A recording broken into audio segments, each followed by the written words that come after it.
مساء الفل يا حلوين، جايلكم النهارده بشغل جديد من الشغل الفوري. حاجات كده عظمه بجد. البيزكس الامور دوت، بصوا ده موجود منه بستايلين، ستايل بنص كم وستايل بكم. على فكره مش بيحرر خالص لان خامته طريه جدا. عايزين بس لايكات على قد ما تقدروا، وهوريكم الاشكال على الطبيعه. اول حاجه معانا ده تلتين كم مش نص كم. ده مقاس اول، بيلبس لحوالي 65 كيلو، وعادي جدا نقدر نخليه نص كم، مفيش اي مشكله. ومعانا اللون اللافندر، ومعانا اللون الاخضر الزرعي، وكمان معانا اللون الابيض. هوريكم برضو النص كم بتاعه بيبقى عامل ازاي. بصوا حلو قوي.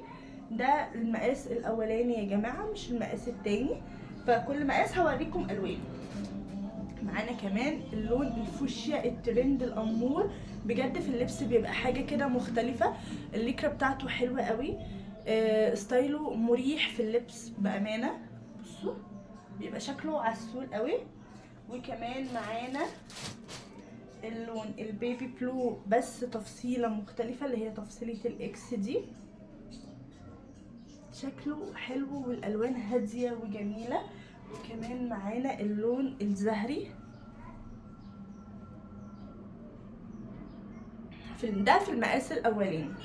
اما المقاس التاني هوريها لكم، بس انا عايزه افكركم بحاجه، ان احنا عندنا شحن القاهره وجيزه ومدن جديده، وعندنا شحن كمان للمحافظات. وفي حاله شحن المحافظات اي حد محتاج اوردر بيكلمني، بنتفق وبعد كده بيحول المبلغ بتاع الاوردر، بشحن له الاوردر على طول. بمجرد ما بيوصل الاوردر بيدفع بس مصاريف الشحن. اما في حاله القاهره والجيزه والمدن الجديده بيستلم الاوردر بيدفع الفلوس. ايه الفرق ما بين دول؟ احنا اتكلمنا في النقطه دي قبل كده، ان شركه المحافظات يعني لازم ان انا بيحصل لي، مش بيحصل لي باك اب، فبالتالي انا لازم اخد الفلوس من العميل.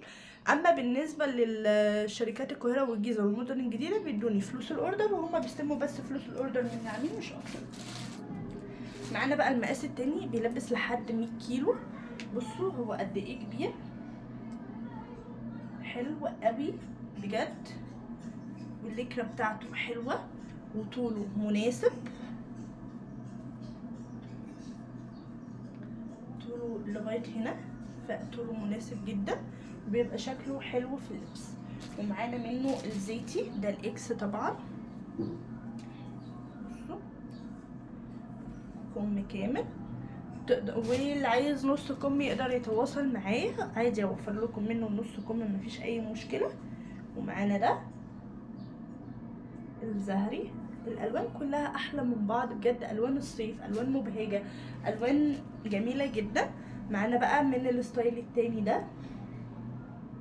طبعا كل مقاس ليه ستايله، علشان محدش يقول لي ان اللون دوت انا عايز اللون دوت من المقاس الكبير. لا، انا بعرض لكم الحاجات المتوفره. ده مقاس 2 اللي هو بيلبس لحد 100 كيلو، مقاس 1 بيلبس لحد 65 كيلو.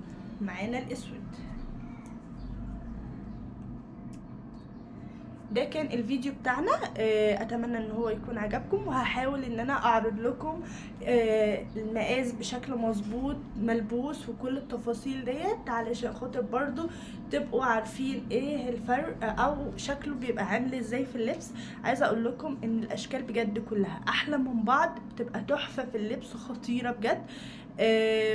اتمنى ان اللي لسه ما اشتركش في القناه يشترك، واعملوا لايك على قد ما تقدروا علشان الفيديو ده يوصل لكل الناس. بحبكم جدا، مع السلامه.